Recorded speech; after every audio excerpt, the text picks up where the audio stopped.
উম্মত অন্যের ক্ষতি করিও না, পারলে উপকার করো। উম্মত কারো খাবার কেড়ে নিও না, পারলে ক্ষুধার্তকে খাবার দাও।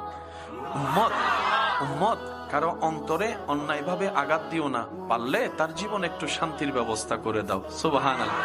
উম্মত কারো দোষ পেলে জগতে বলিয়ে বেরিয়েও না, অন্যের দোষ পাইলে দোষকে গোপন করে তাকে ইজ্জতে রাখো, তার ইজ্জত হেফাজত করো। উম্মত রে, মানুষের চোখের মধ্যে পানির কারণ তুমি হইও না।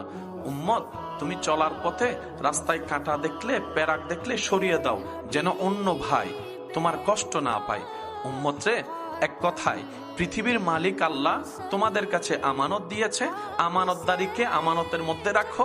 পৃথিবীকে ধ্বংস করিও না, পৃথিবীকে নষ্ট করিও না, পৃথিবীকে অশান্তি করিও না।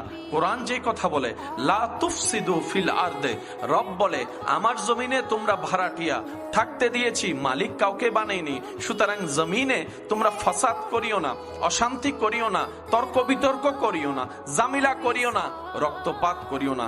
একদিন তো আমি রবের কাছেই তোমাদেরকে ফিরতে হবে। নবী বলে, উম্মত রে, যেভাবে পারো অন্যকে ভালো রেখে নিজে ভালো থাকো। হাজার ব্যস্ততার ভিতরে তোমার রিজিক দাতার দরবারে সিজদা দেওয়ার সময় বের করো।